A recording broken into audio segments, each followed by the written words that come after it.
I have just one thing at the top and then I'll hand it over. So today, as part of the White House initiative on women's health research, First Lady Jill Biden announced $110 million in awards from the Advanced Research Projects Agency for Health, ARPA-H, to accelerate transformative research and development in women's health care. These new ARPA-H awardees will spur innovation and advance bold solutions to diseases and conditions that affect women uniquely, disproportionately, and differently. In less than a year since the President and the First Lady launched the effort, the White House initiative on women's health research has galvanized nearly $8 billion in funding for women's health research. And now I'm going to turn it over to my NSC colleague, Admiral John Kirby, who will talk to you more about the news of Korean soldiers traveling to Russia, today's historic announcement of the use of frozen Russian sovereign assets to support Ukraine, and other foreign policy matters. Admiral? Afternoon, everybody.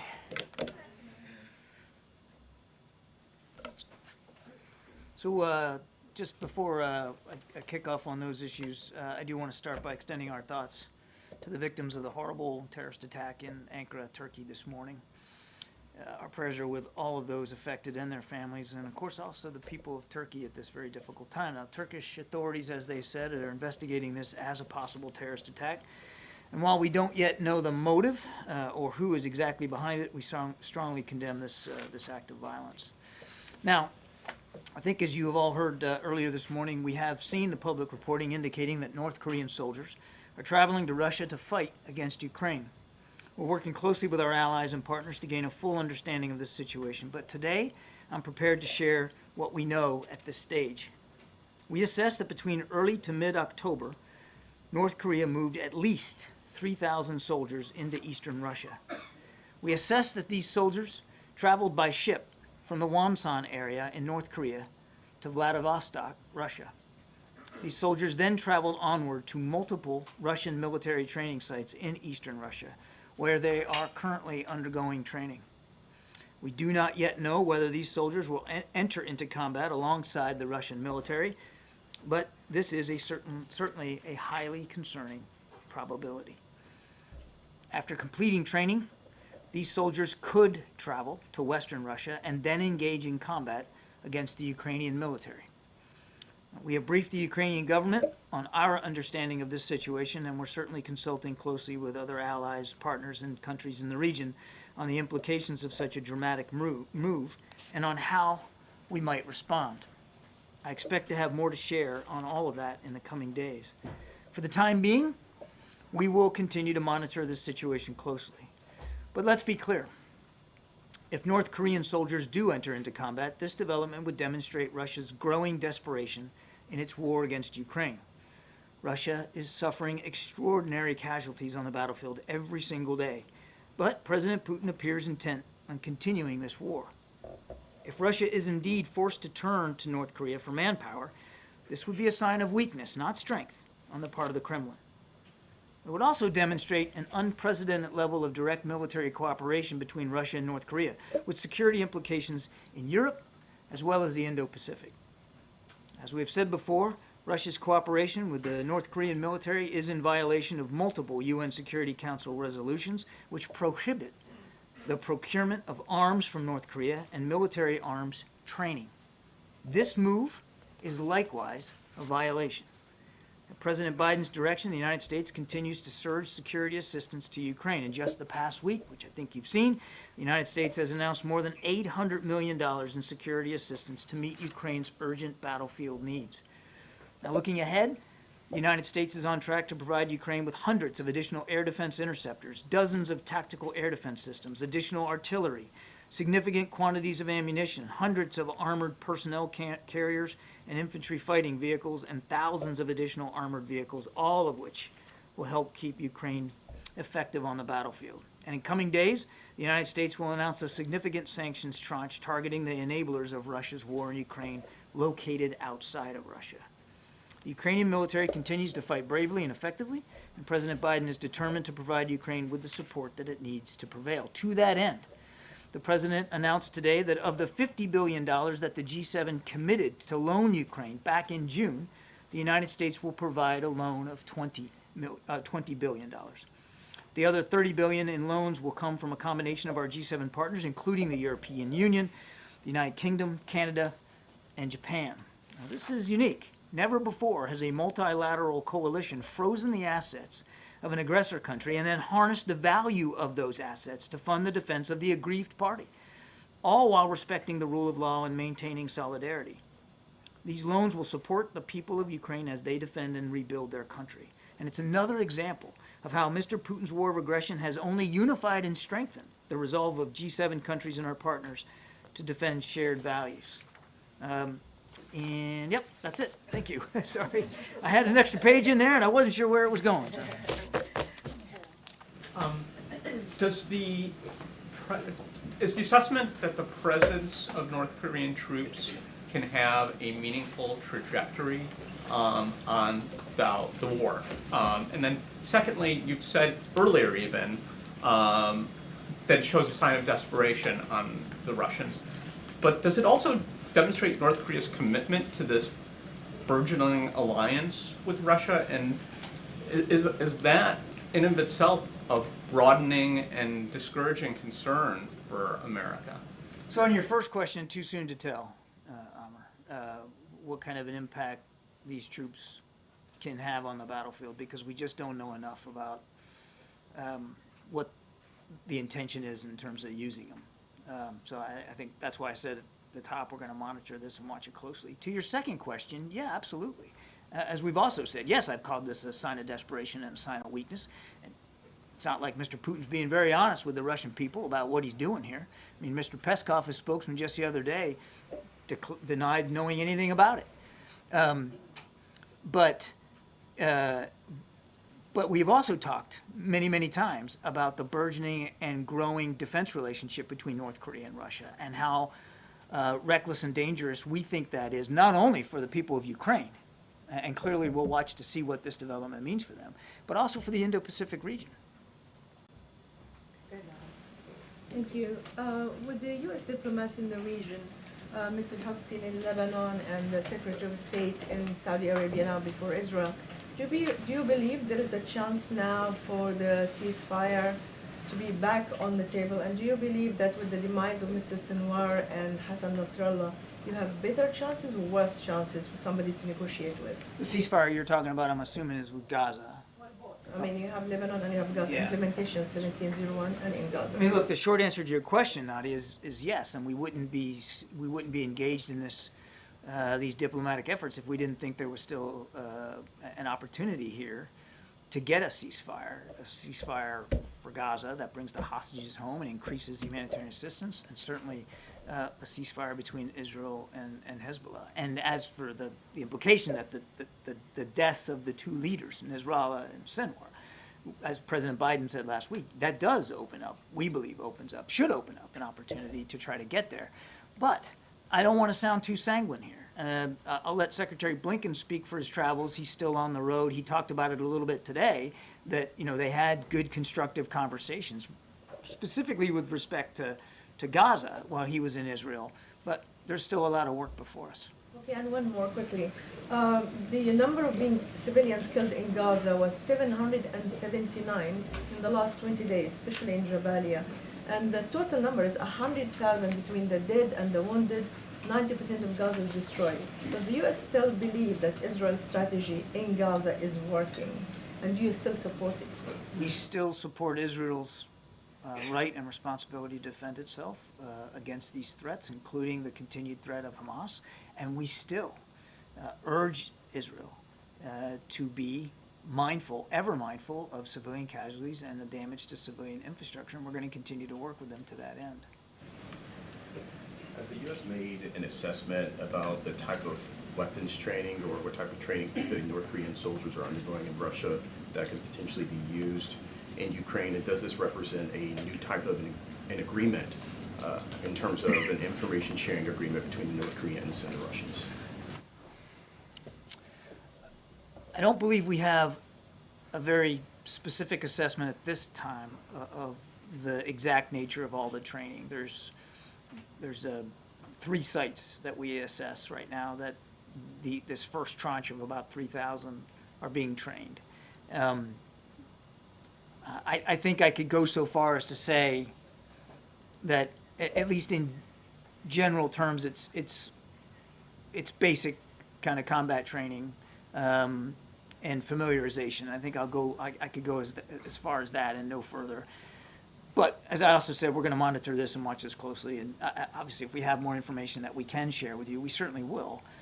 To your second question about information sharing, as I've said before in answer to Amr, we have been watching this relationship grow and deepen now for many, many months. And the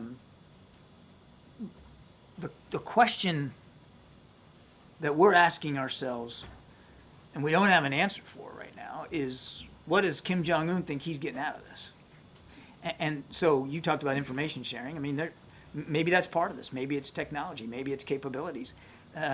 We don't have a good sense of that. But that's what's so concerning to us is not only the concern for the impact on the war in Ukraine, but the impact that this could have in the Indo-Pacific with Kim Jong-un benefiting to some degree. Can you talk about that just briefly? Like, how significant is this for the U.S. allies in the region and the U.S. as a whole? It could be significant. Again, we don't know enough right now. So when you say region, I think you mean Indo-Pacific. Until we have a better sense of what the North Koreans at least believe they're getting out of this, as opposed to what they actually get, it's hard to know and to put a metric on exactly what the impact is in the Indo-Pacific. But it is concerning. It's been concerning. Certainly this development, this willingness of Kim to literally put skin in the game here. Soldiers in Russia for the potential deployment, and we haven't seen them deployed, but for the potential deployment, certainly would connote an expectation that he thinks he's getting something out of this. You mentioned that the U.S. is discussing how we would possibly respond. What are the possibilities for how the U.S. could respond to this? Well, for one thing, we're going to continue to surge security assistance, as I just mentioned in my topper. And you're going to continue to see, the President has made it clear that we're going to continue to provide security assistance all the way up to the end of his administration, for sure. So you're going to see that continue to flow, and we're talking to allies and partners about what the right next steps ought to be. I'm not at liberty today to go through any specific options, but we're going to have those conversations, and we have been. And China is a critical trading partner to North Korea. What's the U.S. assessment for how China is looking at all of this? We don't know how President Xi and the Chinese are looking at this. One would think that if you take their comments at face value about desiring stability and security in the region, particularly on the Korean Peninsula, one would think that they're also deeply concerned by this development.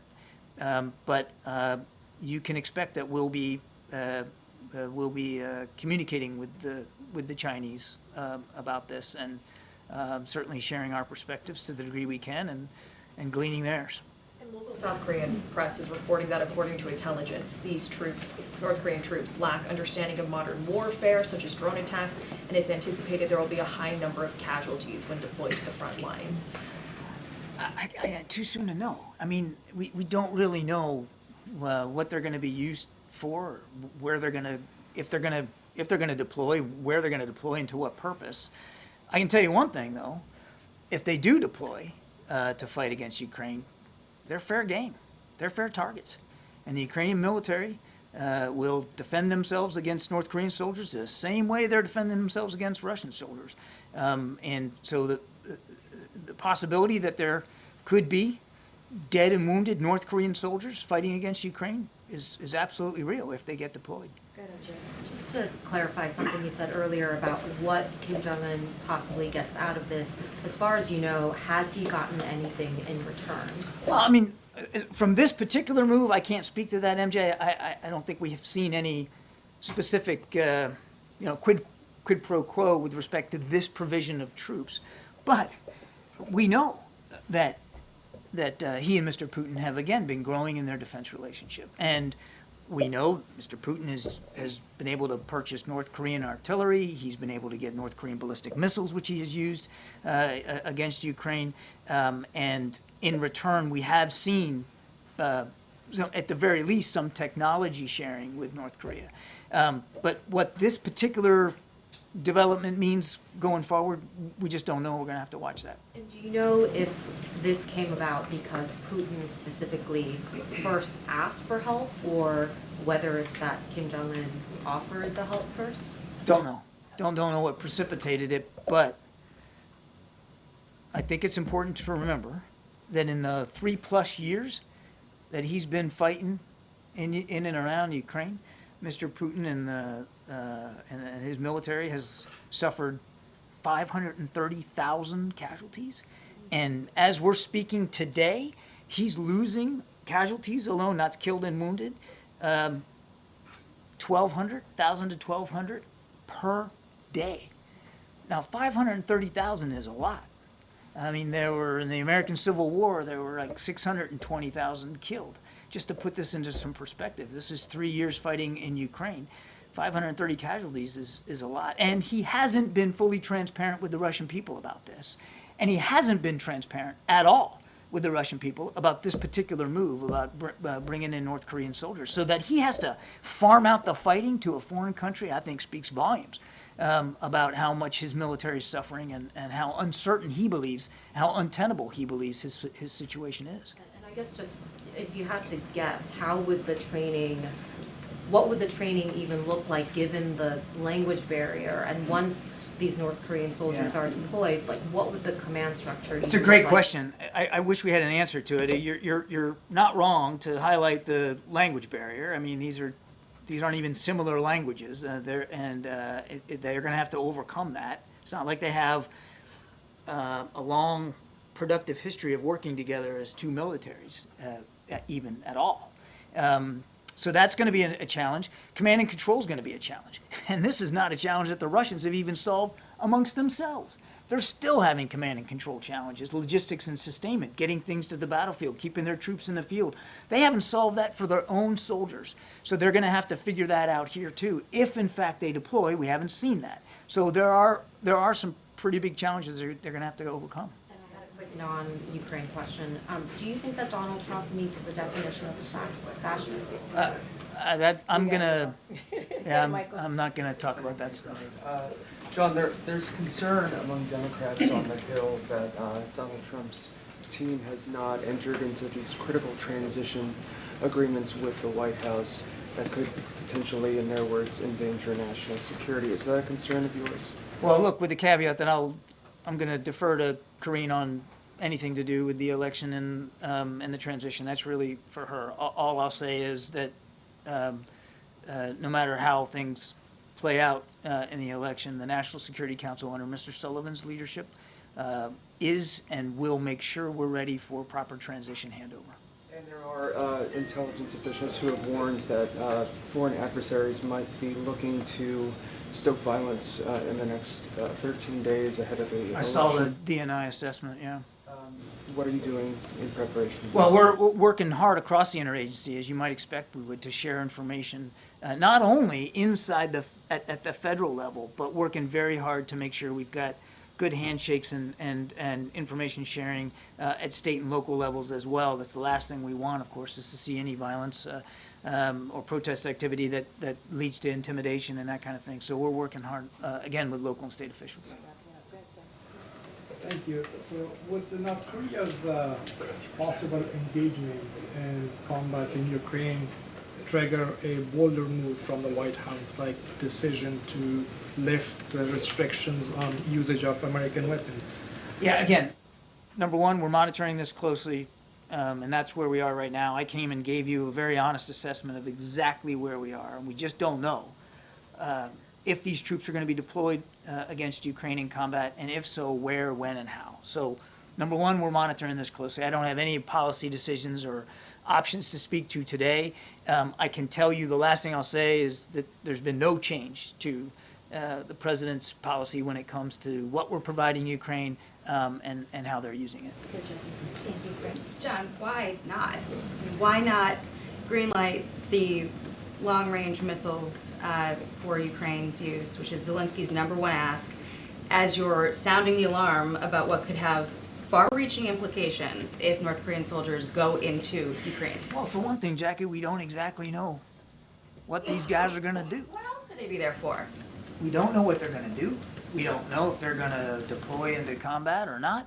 We don't know if they do and what strength. We certainly don't have a sense of what capability they might be able to bring to the field with them. Doesn't Now, this seem though, like we hang were on a now, couple just years saying. ago, they were staged, you had Russian troops staged on the Ukrainian border, and this administration was saying, we don't know if they're gonna go in, we don't wanna impose any sanctions, we didn't do it ahead of time. No. Why is there not a consequence first? First of all, let's not rewrite history, Jackie. We were the first country to go out publicly and say, here's what we think the Russians are going to do. Here's the Do timeline. anything about it. That is not true, Jackie. There was no preemptive sanction, nothing.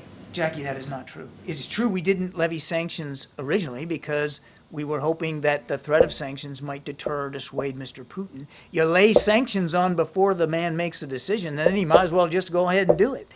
And we did levy sanctions on him, heavy sanctions, not just us, but around the world. Number two, we mobilized support for Ukraine even before Mr. Putin decided to step across that line. And no country has done more than the United States to make sure Ukraine is ready. So Why not do let's something to wait, prevent this from happening? Jackie, let me finish the second question, and then we'll get to your third one. So let's not rewrite history. The United States didn't sit idly by here. We've been Ukraine's staunchest and most prolific supporter in terms of security assistance.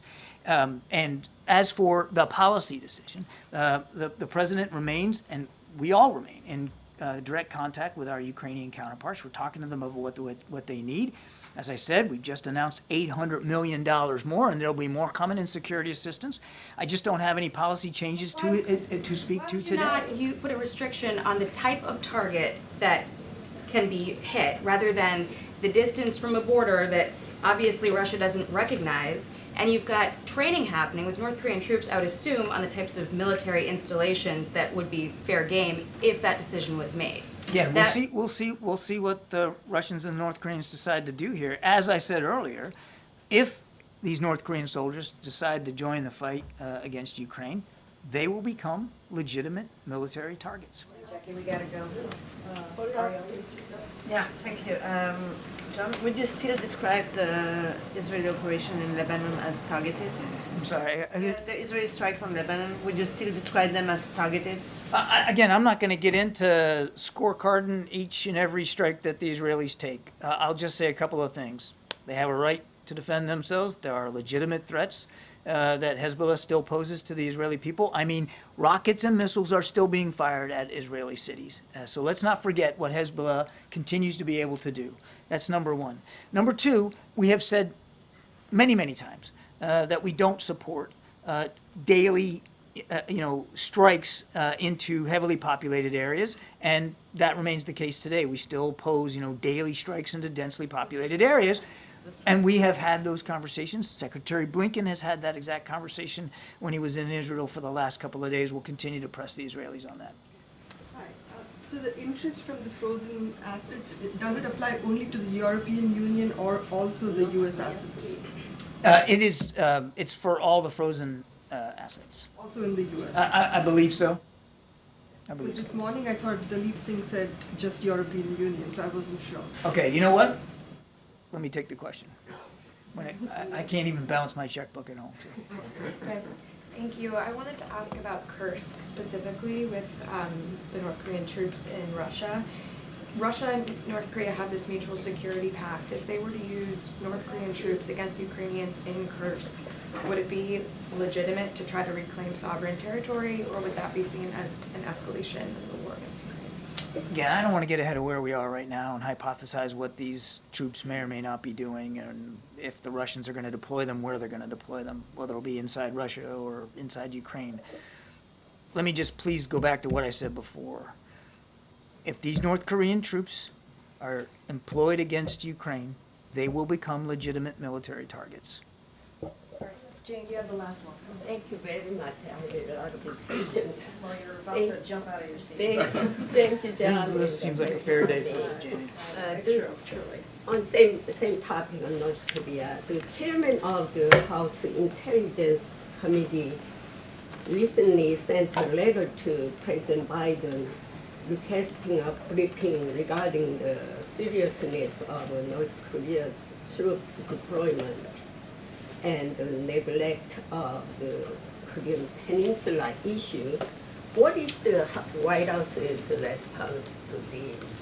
Well, we'll respond as appropriate to the chairman, and we won't do that from the podium here in the briefing room. We'll do it appropriately with him and his staff. I'll just say, and hopefully, my being here today and my statement at the top should reflect how seriously we're taking this issue and how closely we're going to monitor it. We recognize the potential danger here, and we're going to be talking to allies and partners, including the Ukrainians, about what the proper next steps are going to be. But as for our response to the chairman, I'll let that stand in legislative channels. Quick one.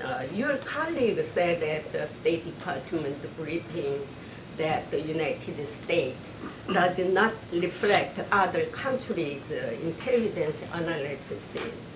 So what is your assessment of intelligence cooperation with allies? What did my colleague at the State Department say? Said that at the briefing that the United States does not reflect other countries' intelligence analysis. About the North Korean troops? North Korean troops. I just shared with you that today's opening statement was a downgrade of U.S. intelligence of what we're seeing. And I think you can see similarities between what I said today and what our South Korean counterparts have said. Ukrainian intelligence has released information very, very similar. And again,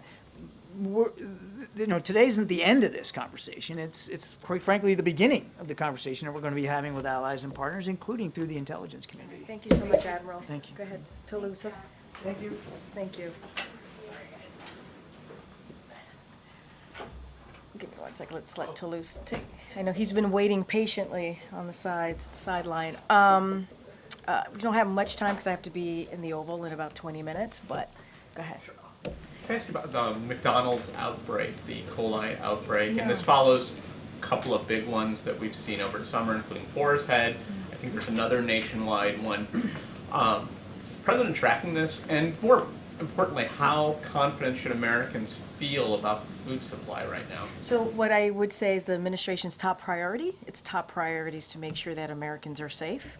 And so we are taking this very seriously. We're monitoring the situation. CDC, as it relates to McDonald's specifically, is working to determine the source of the outbreak as we speak, as you asked me about the E. coli outbreak. And so what I would suggest is that families, they need to and they must follow the latest CDC guidance. Obviously, we're aware. The president is also aware. And going back to this particular outbreak with McDonald's, I understand that the company has halted sales of product to protect customers, and CDC is certainly in touch with local authorities to prevent infection. So look, we're always concerned when we hear these types of situations, right? Outbreaks, and the president wants to make sure that the American people are safe. So it is certainly a priority for us, and CDC is on top of this and looking into it. And then just one more. Any reaction to Jill Stein asserting the U.S. and U.K. have blocked peace agreement between Russia and Ukraine? I've not seen those reporting. I'm not going to respond to a political candidate for this. It's a factual thing. I've not even seen the comments that Okay. you're mentioning to me, so I can't give you an honest response from here. So go ahead, MJ. Karine, what did the president mean when he said last night about Donald Trump, we gotta lock him up? So look, and the president spoke about this very clearly as well in his statement, and he said he meant lock him out politically, lock him out. That's what he said, and that's what we have to do. That was the part of his quote that he said last night while he was in New Hampshire. Look, let's not forget, this is a president that has never shied away from being very clear and laying down what is at stake in this election. I'm going to be really mindful in not speaking about 2024 election. That's just less than 2 weeks away. But this is just speaking to what the president said last night. He made very clear yesterday that he was referring to defeating Donald Trump. That is what he was talking about. He said politically lock him out. That is what he was referring to. Well, he first said twice, lock him out. So you're saying when he said lock him up, he meant defeat Well, it's not Donald what Trump. I'm saying. It's what he said. He said to the When he clarified, but he initially said lock him right, up. exactly. He clarified himself. He wanted to make sure that things were put into context. He wanted to make sure that while we are, while not just New Hampshire folks that were there were going to see it, but also the Americans who are watching and pay attention to what the president is saying. He wanted to put it into context, and he himself, this is not me, this is the president himself going back to explain, to say that he was talking about politically locking him out. Is the president aware of John Kelly's assertion that Donald Trump meets the definition of a fascist, and that Trump wanted the kinds of generals Hitler had? I mean, look, you have heard from this president over and over again about the threats to democracy, and the president has spoken about that. You've heard from the former president himself saying that he is going to be a dictator on day one. This is him, not us. This is him. And it's not just us, the White House, saying this. You've heard it from officials, former officials that worked for the former president, say this as well. So, do we agree? I know that the vice president just spoke about this. Do we agree about that determination? Yes, we do.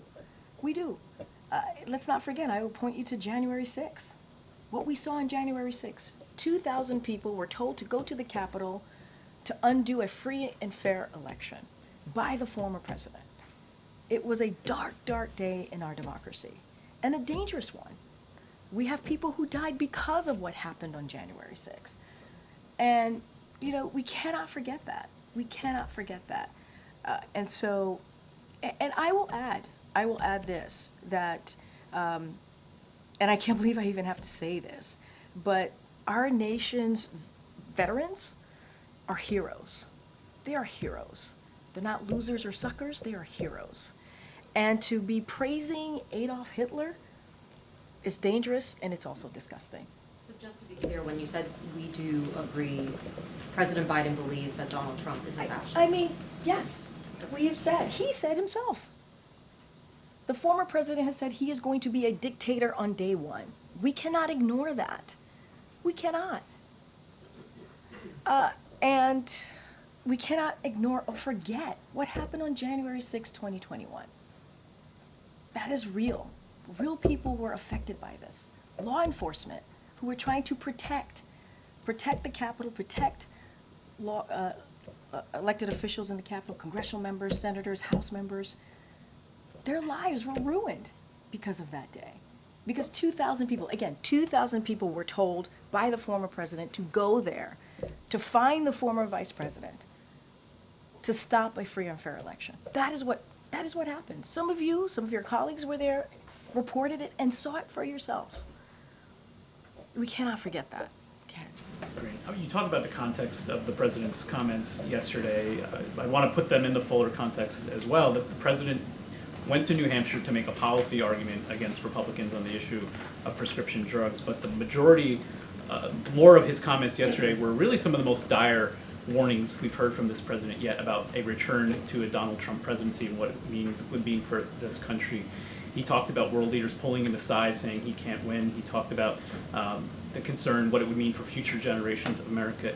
How concerned is the president at this point, about the state of the race? Is he worried that Trump is on a path to victory? So look, I'm not going to talk about the state of the race. You heard from the president. You just laid out very clearly about what the president talked about yesterday in New Hampshire. He laid out what his thoughts were. He laid out what the stakes are for this country. And this is somebody who cares clearly, very deeply about the future of this country.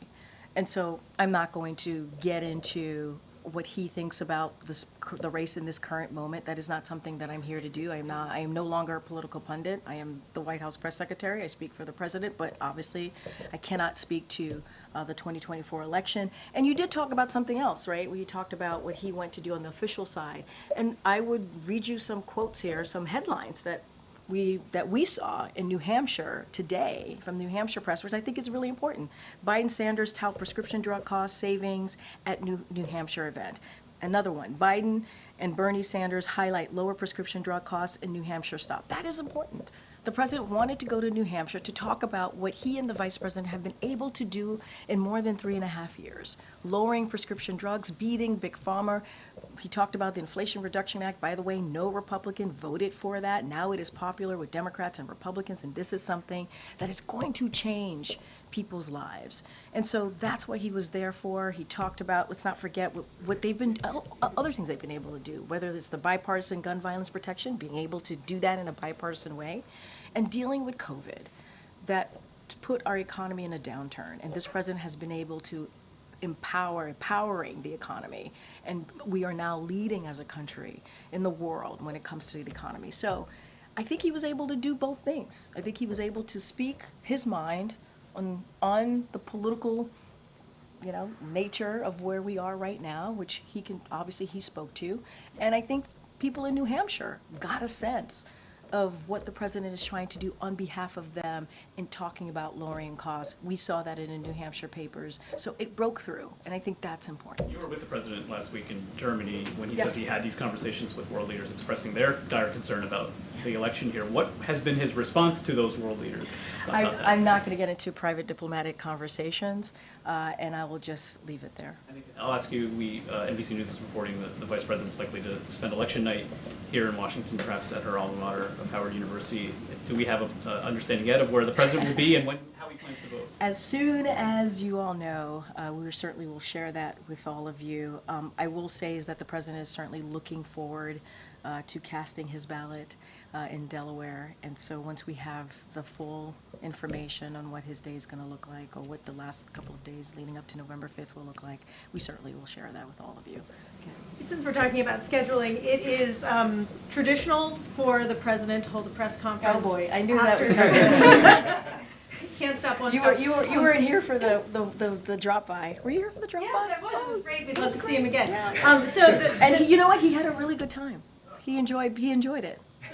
Just an open invitation for the president to follow tradition and do a press conference after the election, which I think is standard and important. I totally hear that, Tam, and I know it is a tradition. I don't want to get ahead of what the schedule is going to look like. As we know, in less than 2 weeks, we will have an important election. Obviously, I'm not speaking about that election specifically, but we want to we will share more as we get closer, and we certainly are tracking that tradition, and we'll certainly have more to share. Are we going to see him with the vice president much in the next I couple mean, of look, weeks? I know you all have asked this question of him, you've asked this question of me. They have, as you know, campaigned together. They've done official events together in the past just couple of weeks. They speak regularly, and I would say the president, you've heard the president just, tout how proud and how he thinks she will be a great leader on day one, which is, he also said in 2020, which is why he chose her as his running mate, and he has said as well, this was the best decision that he's made, and understands that she's going to cut her own path. Said this himself just last week when he was in Philadelphia. Don't have anything to share again on the schedule. I know this is all part of a scheduling question, and we certainly will have more to share as the days, as you know, I mean, one day is like an eternity in this space, as you know, and so less than 2 weeks feels like so far away. So we will have more to share for sure. I just want to follow up on MG's question. Yep. So did the president actually read former Marine General Kelly's comments or listen to them, and do you know how he reacted after doing so? I mean, look, I just gave a really good, I think, a good sense of what the president has said about our reaction here. From the White House, the president is aware of John Kelly's comments, and I gave you a reaction as part of as the president's White House press secretary. And what I'm saying to you today is something that the president has said over and over and over again and repeated, and let's not forget the words that we have heard from the former president. And it matters here because we're talking about our democracy. We're talking about what's at stake here with our democracy. And when you have a former president saying that they will be a dictator on day one, that is something that we cannot forget. And so, the president has spoken about this and given speeches on this, and that's why I continue to point to January 6, 2021, because it's something that we cannot forget. A dark day on our democracy, because of what occurred. What occurred? Was the president surprised by any of the comments from Kelly? No, not at all. I mean, again, the president has made comments and has spoken about this over and over again, so no, I will say no.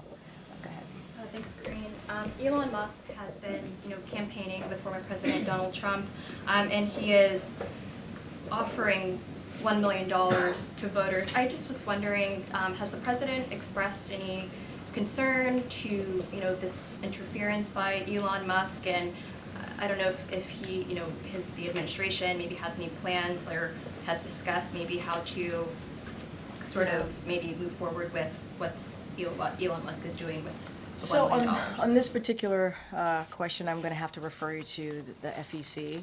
Just have to be, that one, that's a place that I'm going to have to refer you. I can't speak to it beyond that. But has the president mentioned it at all? He's Elon aware Musk, of or- it. He's aware of it, that I can tell you. I just can't speak to it beyond that. I have to refer you to the FEC.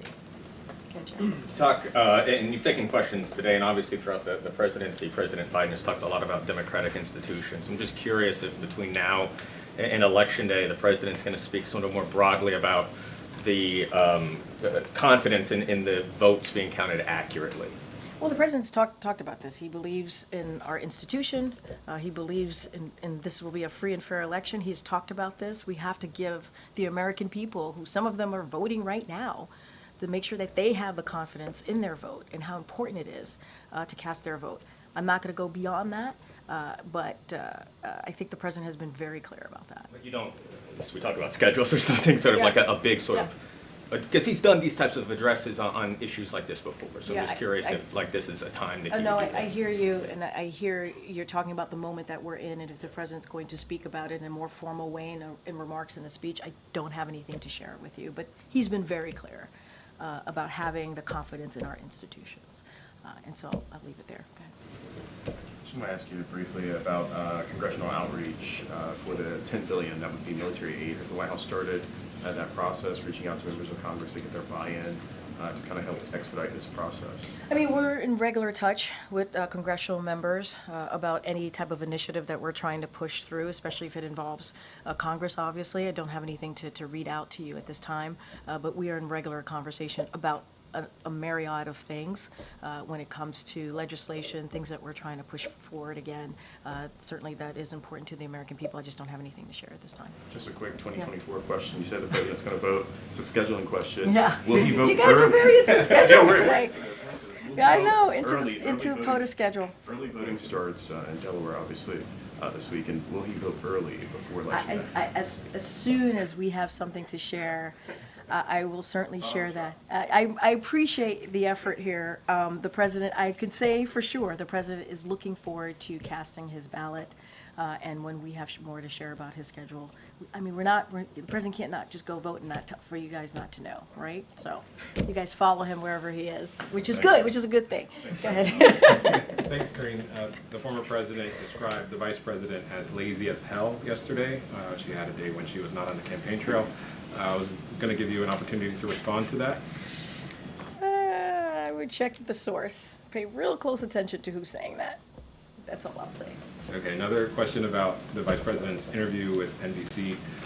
She was asked about whether there should be any concessions on the issue of abortion and the situation. Wait, say that one more time? She was asked whether or not there should be concessions on the issue of abortion, the scenario being a potential divided government like we have now, whether or not she would be willing to offer concessions, things like religious freedom, on the issue of abortion. And I wanted to see Meaning like when she's in office? Yes.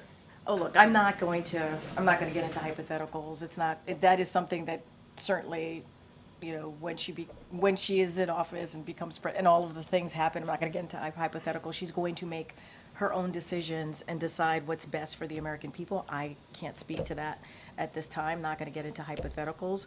What you know and what you have seen from this president and this vice president is their commitment to continue to fight for women's rights and continue to call on Congress to reinstate Roe v. Wade, make sure that legislation is put out there, voted on, and so he would sign that, obviously, if that were to happen.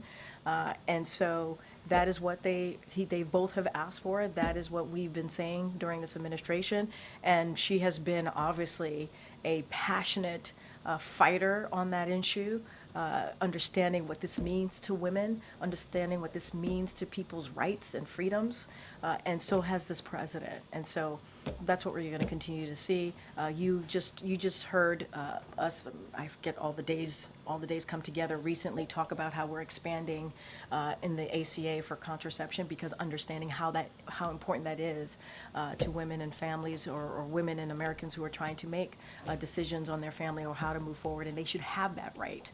And that freedom. And so, again, that action shows you the commitment and I hope the American people, from the Biden-Harris administration. What she's going to do next, how she's going to govern, that's not for me to say. One other question from the interview, she was asked whether or not sexism would come into play in this election. She said, I don't think of it that way. Obviously, the former president, Barack Obama, said that he did believe that sexism was coming into play in this election. What does the president think about it? I'll say this. Clearly, the vice president spoke to this, and this is her campaign, and she's going to say how she sees things. The president has always said, and will continue to say, that she is ready to lead on day one, and you don't have to just look at her record with him as a critical partner over the last more than 3.5 years as vice president, but as senator, as attorney general, as district attorney. She is someone that has always fought for Americans, fought for people, whether it is citizens in California or more broadly, obviously. And I think that's what the American people, I know that's what the American people want to see. They want to see a fighter. And that's what the president sees in her.